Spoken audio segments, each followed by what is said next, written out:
With so many options, why choose Arizona State University? For me, the only online option was ASU because of the quality. Their faculty was really involved with their students and care about your personal journey. The dedication to my personal development from my professors, that's been extremely valuable to me. Earn your degree from the nation's most innovative university. Online. That's a degree better. Explore more than 300 undergraduate, graduate, and certificate programs at asuonline.asu.edu. You're listening to Later with Mo Kelly on demand from KFI AM 640. KFI, Mr. Mo Kelly. We're live everywhere in the iHeartRadio app and YouTube. It's not too late to join the party, but I want to remind you, if you join us on YouTube, not only can you get into the chat section, but we need you to like and subscribe. When you subscribe, it makes it easier to find the next time you come back through. And if you like it, it helps the algorithm so other people will learn about this show quicker. Joining us in studio right now, we have a new segment we want to give to you. It's called The Sex Doctor is In. And he'll see us now. His name's Sam Zia. You've heard him different times on the show, but now we want to make him a permanent resident here. Sam, it's great to see you, and I know people get to see you probably for the first time, I assume. Yeah. I mean, I've been on your show. We've been doing the streaming, so that's usually the first place where people will catch me. But I've been on the board here for like 2 decades here at KFI. So while I was doing that, I've been going and pursuing my education. So I've got while working in this building, I got a master's degree in clinical psychology, and now getting a PhD in human sexuality. So you are the sex doctor. Yeah. Okay. Oh, yeah. So when we talk about these issues, sometimes it may be humorous, but other times there's some legitimate issues to discuss. What's on your mind tonight that I think that you may think that we've been missing in the discussion of some of these issues surrounding sex and gender? Well, a big topic that's been controversial recently over the last 5 or 6 years, especially, it's been pretty politically charged, is gender affirming care. And, I'm not here to argue with anybody or change anybody's minds or opinions on it. Everybody's got their opinions. And if you have a problem with it, I just view it as being just that. It's your opinion, or it's your opinion. It's your problem. I'm not going to change it. It's not my problem. That's not what I'm here for. But it occurred to me recently that despite everybody out there seemingly has very strong opinions on the topic, very few people actually know what it is. Okay, let's dig down deeper. I was on social media and I saw an ad for a product for men that was made to make larger men look skinnier, a man girdle. And it was late at night. Man girdle. Yeah, I'd just come home from karaoke. I had a couple. I was ready to go to bed. And I just, smart ass post on there. That counts as gender affirming care. Oh. Because, and immediately, I woke up the next morning and I saw a rush of people saying that's not gender affirming care. That gender affirming care is having surgery to change your from male to female or some sort of use of pharmaceutical products. Absolutely. Yeah. So usually medical interventions for that are like hormone treatment, surgery, puberty blockers. Those are the things that people are most familiar with. Now, most people associate it with just those medical interventions, but really, one person had the very smart ass comment on it. Oh, Google is so free. You're wrong. And I go and I Google it. And the first thing it says that gender affirming care is a series of social, psychological, and medical treatments. Okay. So immediately people are only associating it with those medical treatments, but they're not paying attention to the social and psychological interventions. Therapy is one. A lot of years of therapy usually has to go into it before people are going to make those transitions. But social transitioning, one major social intervention is adjusting personal appearance to align with gender identity. And that's what a man girdle is doing in that moment. It is trying to better identify with the idea of the gender of being male. Yeah. For that individual, their idea of what's manly is looking a little thinner. And you can even, for women, putting on makeup, wearing high heels, or for guys wearing lifts in their shoes. That is gender affirming. You are looking more like what your personal ideal of what your gender should be. I always make the distinction. There's a difference between sex and gender. Absolutely. Sex is how we're born. Gender is how we want to present ourselves to society. Yeah, or how society defines us. And different societies have different ideas of what genders are. Mm-hmm. and it's a social construct versus what biologically we are. Biologically, what we are is what we are. People can have surgeries to change genders and to have their bodies match what their gender is, what their personal identity of their gender is. But it's not just people who are trying to transition from male to female or female to male.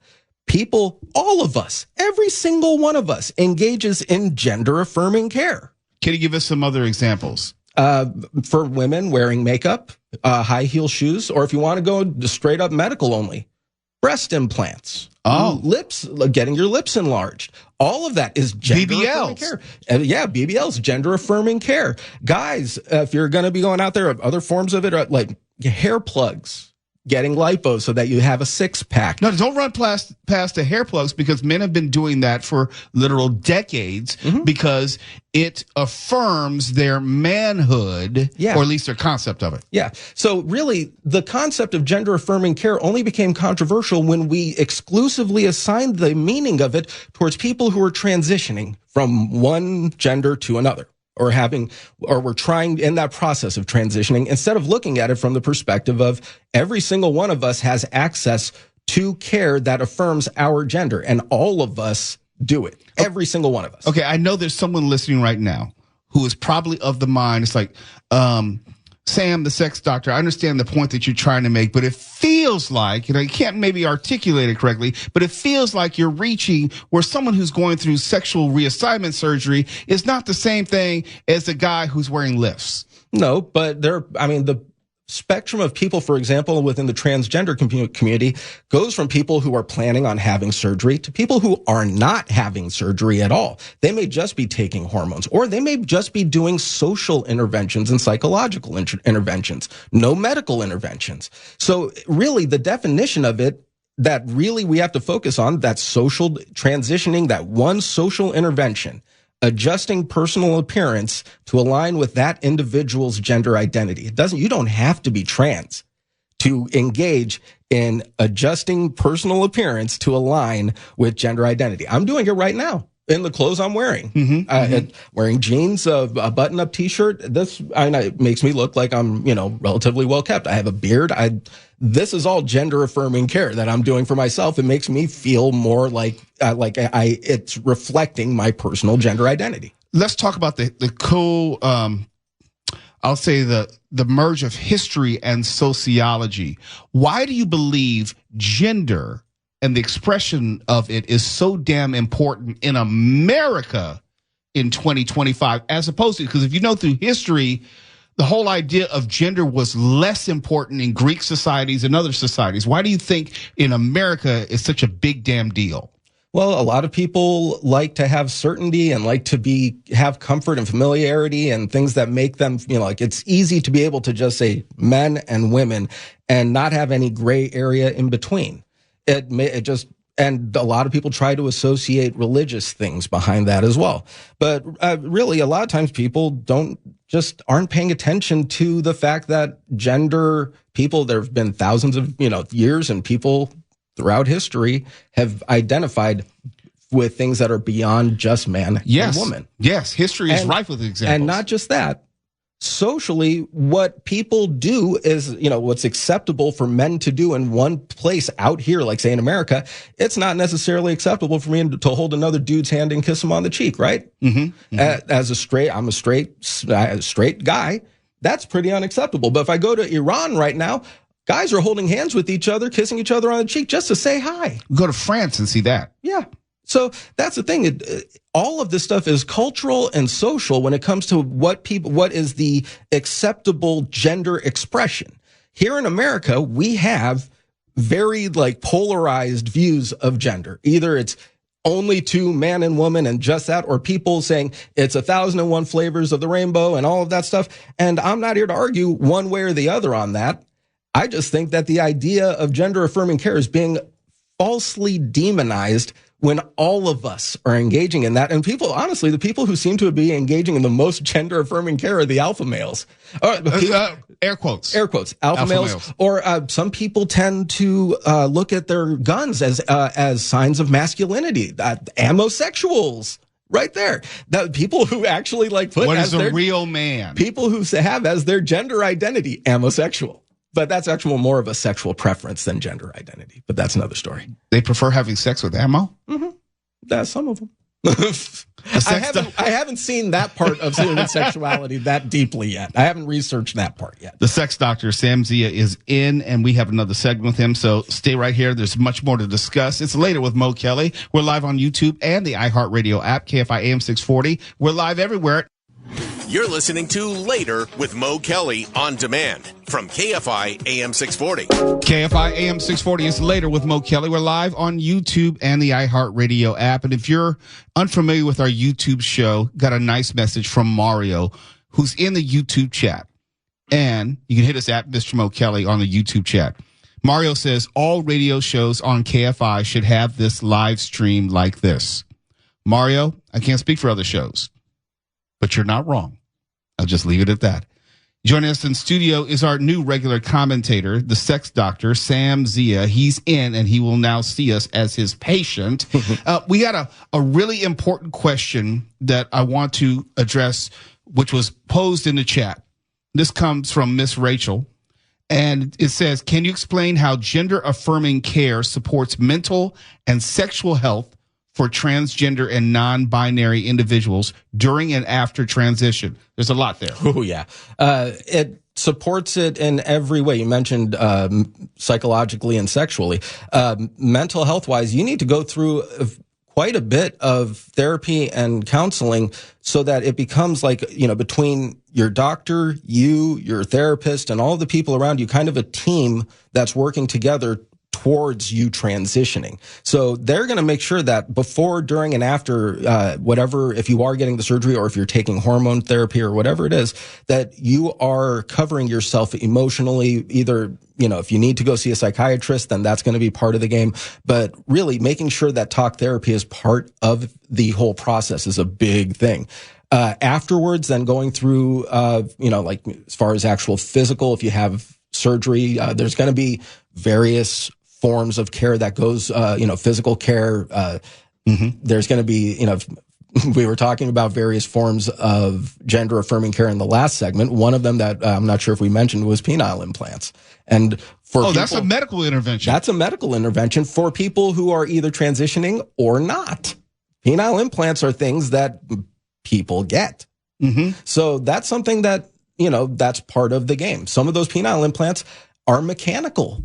So if you're looking to actually have a functional penis, as far as sexually functional penises go, there are mechanical things that go within it, inserts that go within it that make it so that you can achieve arousal. There's pumps, there's different mechanisms that I know you're trying to be delicate with this. I really am, but there's a pump that gets inserted into the scrotum that it's like a Reebok pump in there. And for those who are old enough to remember the Reebok pump. Yeah. So that's the thing. It's like there's quite a few different interventions. It just depends on which form of gender affirming care, if you are transgender, which form of affirming gender care you're going for. Some people are not having the surgery and they're just sticking with hormones. Some people are not doing hormones or surgery and they're just doing social interventions such as pronoun changes, name changes, things like that.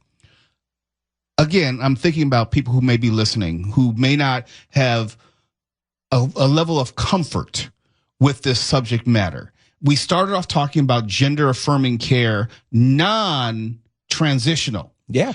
People, I remember we had this conversation last week off air, and I said, I never really thought of it that way. What are some of the other ways that I would say straight cis men are trying to reaffirm their own gender that we may not have historically, customarily thought of as such?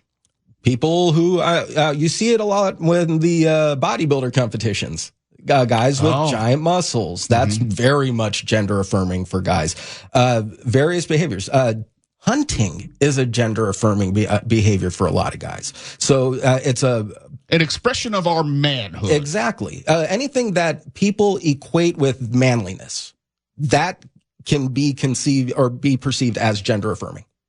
In the way that we look at a woman's role, air quotes, or the activities that they may involve themselves in as gender affirming. Now, people are looking at it from like everybody gender affirming, like from a global perspective, when what's gender affirming is up to that individual. So, and society is kind of laid out. Yeah, society definitely draws the boundaries of what's acceptable. But at the same time, that one person's individual gender identity determines what their behaviors typically are. I remember growing up, and my father was very much about, this is how a man is supposed to act, this is what a man's supposed to do, and this is how a man's supposed to sit. And I remember my father sitting me down and said, hey, a man does not cross his legs. Now, he can put his ankle across his knee, but he does not cross his legs like a woman. How much are we programmed to be a man or a woman as opposed to just who we want to be? Well, how much we're programmed? Almost 100%, because not all of us are born with that idea of I can't cross my legs. Not everybody is born with you shouldn't do that because you know that's not what men do. Not that. That's something that's very much taught. That's why gender is very much a social construct versus biological sex. That you have to draw the distinction. Biggest problem right now when people have this discussion is the conflation of sex and gender. Absolutely. Now let's talk about the scientific portion real quick. Someone will say, well, I'm a man or male at least because I have a Y chromosome. Where does the science come out as far as the X's and Y's? But you can have the X and Y chromosome and be female. On a sex level, on a phenotype level. Phenotype is what we look like. Genotype is what genetically we are, what our chromosomes are. So genetically, you may have somebody who is genetically male, but phenotype, what they are presenting physically, is female. And is that their choice or something? That's what they're biologically born as. And this is something that is an interesting. Okay, now you're exploding my head. This is something that I didn't even think that I was going to mention this, but now that it's here, I definitely should. When babies are born intersex, because people are like, you're either male or female, and they discount the fact that up to, like some studies say 2% of the population is born intersex. Now, if you have a baby who's born presenting both male and female genitalia, that birth is considered a medical emergency. And at that moment, the doctors have to talk with the parents to determine. Make a decision. Yeah, make a decision. Either or. Can't be both. Doesn't matter if they choose wrong. The baby, okay, so I got to stop you there. So you're saying there to tell you one way or the other which way they think they are or which way they naturally are. But it's a medical emergency that requires immediate intervention. If I understand you correctly, since that medical procedure decision is being made by the parents, separate and distinct of what the child may grow up and feel internally, there may be some sort of, not even a contradiction, but some sort of internal struggle. Bingo. And when you talk about limiting gender affirming care, because that's the thing, all of us have access to gender affirming care, but it seems like politically we only want to limit it from a specific part of the population. Now, the thing is that gender affirming care may be the only relief for people like that.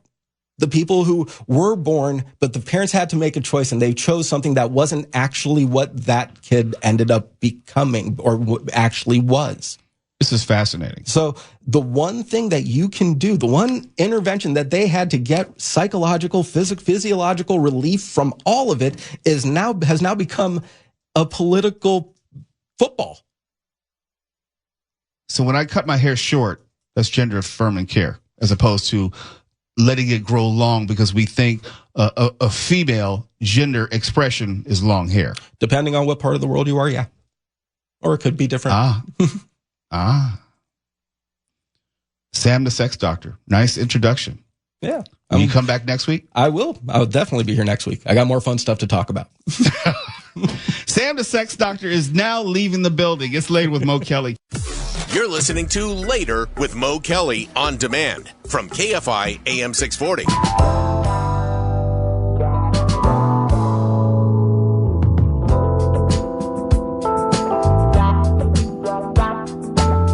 KFI, it's Mo Kelly. We're live everywhere in the iHeartRadio app and on YouTube, getting a lot of positive feedback on the YouTube live stream. Thank you very much. And you can always be a part of this every single night. We start at 7 o'clock. We go all the way to 10 o'clock. It's a new way to enjoy the show, to take in the show. You may wonder, well, what does so-and-so look like? Well, now you know. Well, what does it look like in a studio? Well, now you know. What does it happen in during the news break? I mean, can Mo see Mark Ronner? Yeah, now you know, and you see what it looks like in his work environment when he's delivering the news. We don't have any secrets here, so feel free to log on. It's easy if you like and subscribe. If you subscribe, it makes it easier to find it next time when you come back at Mr. Mo Kelly, MrMokelly, on YouTube. And then you'll find the previous shows as well. If you just want to go back and maybe see a different guest or a different commentary, like we had Chris Woolsey from Vizio TV earlier this week, or maybe you missed Marcia Collier earlier tonight. You want to see what she had to say in the world of tech. We have that available. Now, we still have the customary podcasts that you can get anywhere from Spreaker to Spotify, iHeartRadio app, Apple Podcasts. We have that, but this is something very special. And right now, we're the only ones doing it, so come join the party with us. If you didn't know, people are overlooking a specific body part when either they bathe or they just hit the hot spots, as they say. And it is actually a health hazard. I'm not going to go around the room and ask everyone about their hygiene habits. I'll just look at their fingernails. But I will say this. I'm not surprised when I read this story how there's one body part that most people overlook or don't give it its due attention. And you may think, oh, it's no big deal. Now, I can honestly say this has never applied to me, if only because I've taken martial arts for the past almost 40 years. That should be a hint and a half. We cannot walk on the mat with dirty feet. We have to have exceptional foot hygiene. Some people wear like martial arts shoes, but for the most part, you're barefoot. Okay, you can't have toe jam.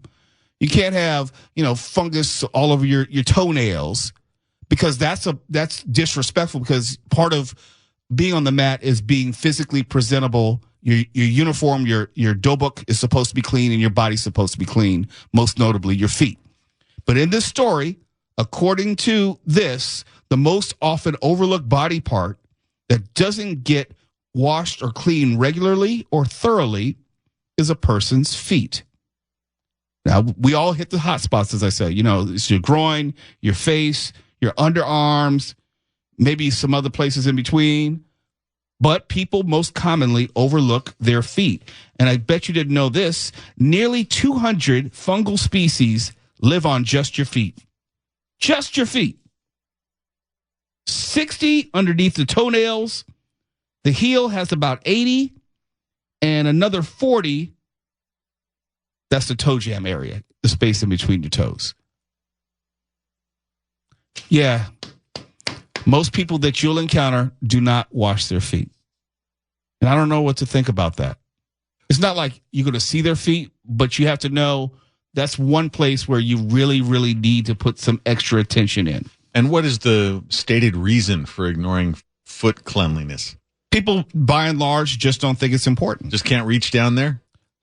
Laziness, I'm quite sure, is part of it. I was going to say laziness. Laziness, because when you actually wash your feet, you have to get in between the toes. You have to get your heel. You have to spend a little time down there. More often than not, I think women do, and this is just me making a generalization. I think women are a little bit more attentive to their feet than men, because women probably are more likely to get a pedicure, whereas men less likely would. I've never had a pedicure, but I've always been obsessive about my feet. Well, yeah, how laborious could it be just to reach down and give your feet a scrub? What is the deal? You don't have to be Quentin Tarantino to want some clean feet. Mark, it's not laborious to wash your hands after using a bathroom, but there are a lot of people who don't. I can't speak for the women's bathroom, but in this men's bathroom, it's not uncommon to see someone either come out of the stall or leave the urinal and just walk straight on out. Dirty, filthy animals. That's right. And they touch the handle, too. Oh. So, I mean, yeah, it's not asking a lot. You would think that it's not a lot of work to clean just most parts of your body. But I encounter a lot more people who don't even take showers every day. I don't know how they do it. And you can smell them too. Some people are not bothered by the natural aroma. I sure as hell am. Anybody who references their natural aroma is somebody I never, ever want to be around. When I worked in the music industry, there were a lot of people, especially artists. They were just different creatively. They were strange, my word, who did not bathe consistently. People you've heard of, but I've made mention of it on the air before. Well, throw me a bone here. A stinky bone. Okay, I will say this. When I was working at Virgin Records, and women love this guy now. Love him. Super sex symbol. But you couldn't pay me to walk past him. And he used to wear a lot of leather and no shirt underneath. He wear leather pants and a leather vest. Stankin'. I imagine leather makes you sweaty. Yes. Because it can't breathe, right? Yeah, correct. And if you don't bathe and wear stuff that can't breathe, and I'm not so sure he even wore deodorant all the time. Oh, this guy was nasty. Okay? And it's L.A. It's always like average 75 degrees. You never need to wear leather in L.A. Okay, I need more clues than that, though, to figure out who this was. I want to get away. No. I want to fly away. Oh. Yeah. No. Okay. True story. Well, it's a good thing American woman. not eating dinner. Funky ass. American woman. Need to wash it. Never mind. It's Later with Mo Kelly. KFI AM 640. We're live everywhere in the iHeartRadio app and on YouTube. We have the At Arizona State University, we're bringing world-class education from our globally acclaimed faculty to you. Ranked #1 in innovation for 10 consecutive years and #2 among public universities for employability. ASU isn't just ahead of the curve. It's creating new paths to success. Earn your degree from the nation's most innovative university. Online. That's a degree better. Explore more than 300 undergraduate, graduate, and certificate programs at asuonline.asu.edu. final thought coming up in just a moment. You're listening to Later with Mo Kelly on demand from KFI AM 640. KFI AM 640 is Later with Mo Kelly. We're still live on YouTube. And I wonder, why is it everyone waits till the last second to get onto the YouTube stream? It's like we got another 35 people who logged on like in the last segment or so. We'll take it. Make sure you like and subscribe. Coming up in just a few moments will be Coast to Coast AM with George Norrie, who gives us a preview right now. Good evening, sir. Mr. Kelly, sorry about last night when you went to me. We got hit with a superstorm and it knocked out the power to everything. Oh, wow. Is everything okay? Everything's fine. We've got generators in the studio, so that kept us going. But the phone died and I couldn't get to you. But tonight we're going to talk about RFK and the assassination of 1968. And then later on in the program, UFOs and Skinwalker Ranch. Yes. Thank you so much, George. Thank you. Very welcome. Have a great night. Bye. All right. Let's see how many cliches I can fit into this introduction of my final thought. It's time to get down to brass tacks. TACKS. Now the rubber is going to meet the road. It's white knuckle time. Let's get down to business. There's trouble right here in River City. FAFO. I think that's enough. The point is that we're getting ready to get a real sense of where this economy is headed in this month of May. The stock market is up, it's down, it's up, it's down, but still down overall for the year. It had a rally this week. Earlier this week, GDP for Q1, quarter one, was reported as negative 0.3%. That's down from 2.4% in Q4 of 2024. Put another way, if the GDP for Q2 comes back negative as well, we'll officially be in a recession. In the near term, though, we're going to get the April jobs report, and as of this commentary, job growth is expected to be cut in half from the March numbers. But speaking of jobs/unemployment, adjacent to that, the Labor Department reported yesterday that jobless claims jumped by 18,000 to 241,000 in the week ending April 26. That's the highest level since early October. Another indicator of a rapidly slowing economy. After easing slightly in March, mortgage rates rose again in April, returning to last year's levels amid market uncertainty surrounding government trade and economic policies, i.e. tariffs.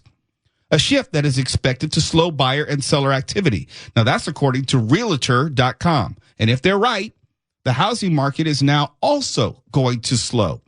Another major economic indicator. But Mo, I'm not in the market to buy a house. Why should I care? Well, a slower housing market means less housing construction, which means fewer materials purchased, yada, yada, yada, blah, blah, blah. GDP is more likely to take another kick in the balls and so forth. But let me make it even more local and more relatable. McDonald's U.S. sales shrank 3.6% during this first quarter, and that was just reported today. The company blamed, quote unquote, bad winter weather and a more cautious consumer due to, say it with me, economic uncertainty. Bad weather. Okay, whatever. But that drop is the worst in McDonald's USA revenue since the 8.7% plunge during the second quarter of 2020. And you might remember that was pandemic. But Mo, why aren't you talking about the prices of eggs? Sure, let's do that. Let's disregard all major indicators to talk about just one food item. On March 4th, eggs hit an all-time high, averaging $8.16 per dozen. March 26th, it was down to $2.92 a dozen. President Trump, looking at those numbers, thus far has delivered on his promise to bring down the cost of eggs. Not on day one, but eggs are less than before the election. The $2.92 was March 26th, but as of today, they're back up to $3.15 and rising again. So you can go celebrate with as many omelets as you like. Inflation, and there's a point to all this, but I want to lay out the facts. Inflation was 2.8% in February and 2.4% in March. We'll see what the threat and implementation of tariffs have done to the inflation rate. We'll find out very soon, May 13th to be exact. I say we'll see because everything from toys to tires to clothes mainly come from China. The tariff rate on China is presently 124.1%. You're going to feel that no matter what anyone else tells you. Like we told you earlier tonight about how Xbox raised their prices for consoles by $100, and Xbox doesn't even make their consoles in China. They're made in Taiwan. That should be a hint for what's coming. Here's some local proof. The Los Angeles port is expecting a 35% drop in cargo from Asia just next week. And that's according to the port's executive director, just announced today. Major American retailers have now stopped all shipments from China, and that contributes to around 45% of traffic in Los Angeles port. That means longshoremen will be out of work. Count on it. The final goods, which preceded the new China tariffs, have hit U.S. ports, meaning everything else going forward will be under the new tariffs. You, the consumer, will feel that starting next week, either in higher prices, empty shelves, or some combination of both. President Trump has argued that we will feel some short-term pain, and it's for a larger good. Maybe. But here's some more facts. Exactly 0 new trade deals have been made. 0. So we're still at the starting line. We haven't even gotten going yet. And just in case you don't know, each and every supposed new trade deal must be ratified by Congress. That's just civics. That's not me. That's civics. So it doesn't matter who may say we have a new trade deal with some country. It doesn't matter any news report that you see. Until it is ratified by Congress, it doesn't exist. Now, let me get back to the idea of short-term pain, and I want to take my time with this. Not everybody's idea of short-term is even remotely comparable. Is it 6 months? Is it a year? Is it 2 years? The clock starts ticking on short-term, whatever that is, starting this month. The stock market volatility, that was all about uncertainty. That's why it went up, it went down, it went up, it went down. But May and moving forward will be about the real, not the hypothetical, nor the theoretical. So let's be clear. This is not going to be resolved, Stephen, you were asking. This is not going to be resolved before the holiday season. It not only impacts purchases by corporations for the holiday season, but also seasonal hires. It's all been fun and games arguing on social media. I love doing it, going back and forth with you and others about what is actually happening in our economy. But now you will start to see and feel the road, the rubber as it hits it. It's bumps and potholes. Short term is relative. Everybody has a plan. Pain thresholds are relative. Everybody thinks they can withstand pain. But remember, like Mike Tyson used to say during his heyday, everybody has a plan right up until they get hit in the mouth. Well, I'm here to tell you, punches start this month. You better stick and move. For KFI AM 640, I'm Mo Kelly. Phone, car radio, smart toaster. We don't care how you listen, just that you do. KFI and KOST HD2. Los Angeles, Orange County. Live everywhere on the iHeartRadio app. At Arizona State University, we've made online education better, smarter, and more personalized so you can go further in your aspiring field. I decided to pursue medicine once I realized that ASU did have the online program for biological sciences. You're still required to learn the same curriculum. You're still being tested on the same content that anyone would be tested on in person. The comprehensiveness of the program prepared me so well for medical school. Explore over 300 programs at asuonline.asu.edu.